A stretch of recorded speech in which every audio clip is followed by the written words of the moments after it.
மதுரை அரசு மருத்துவமனையில் பிறந்த பச்சிளம் குழந்தைக்கு சிகிச்சையின் போது பொருத்தப்பட்ட டியூபை அகற்றாமல் மருத்துவர்கள் அனுப்பியதால் குழந்தை உயிருக்கு ஆபத்தான நிலையில் உள்ளதாக பெற்றோர் குற்றம் சாட்டியுள்ளனர். இதுகுறித்த முழு விவரங்களை இணைப்பில் காத்திருக்கும் செய்தியாளர் ராஜ்குமார் வழங்க கேட்கலாம். ராஜ்குமார், வணக்கம். தகவலை பதிவு பண்ணலாம். வணக்கம். மதுரை அரசு ராஜாஜி மருத்துவமனையில் பிறந்த பச்சிளங்குழந்தைக்கு சிகிச்சையின் போது செலுத்தப்பட்டிருந்த டியூப்பை அகற்றாமல் மருத்துவர்கள் அனுப்பியதாக கூறப்படுகிறது. தற்போது அந்த குழந்தையானது உயிருக்கு ஆபத்தான நிலையில மீண்டும் அரசு ராஜாஜி மருத்துவமனையில் தற்போது சிகிச்சை தொடர்ந்து வருகிறார்கள் மருத்துவர்கள்.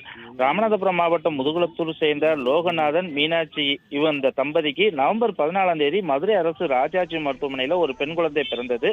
அந்த குழந்தை பிறந்ததிலிருந்தே குழந்தைக்கு மூச்சு திணறல், எடை குறைவாக அது பிறந்ததாக, அதாவது 1.8 கிராம் தான் அந்த இருந்ததாக கூறப்படுகிறது. இந்த நிலையில் அந்த குழந்தைக்கு குழந்தைகள் சிகிச்சை வார்டில் அதற்கு தீவிர சிகிச்சை அளித்து வந்திருந்தனர். 21 நாட்கள் அந்த பச்சிளங்குழந்தை இந்த மருத்துவமனையிலேயே சிகிச்சை அளிக்கப்பட்டிருந்த நிலையில இங்கிருந்து அந்த குழந்தை சரியானதாக அந்த குழந்தையானது டிஸ்சார்ஜ் செய்யப்பட்டு சொந்த ஊருக்கும் அனுப்பி வைக்கப்பட்டது. இந்த நிலையில குழந்தைக்கு அந்த சொந்த ஊர் முதுகுளத்தூரில் உடல்நிலை சரியில்லாமல் அங்குள்ள தனியார் மருத்துவமனைக்கு குழந்தையை கொண்டு சென்றனர்.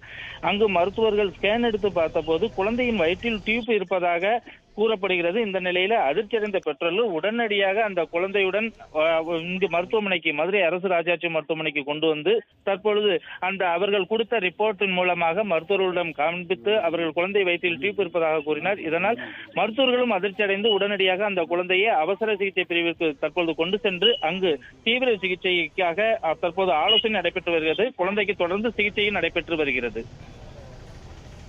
தகவல்களுக்கு நன்றி ராஜ்குமார்.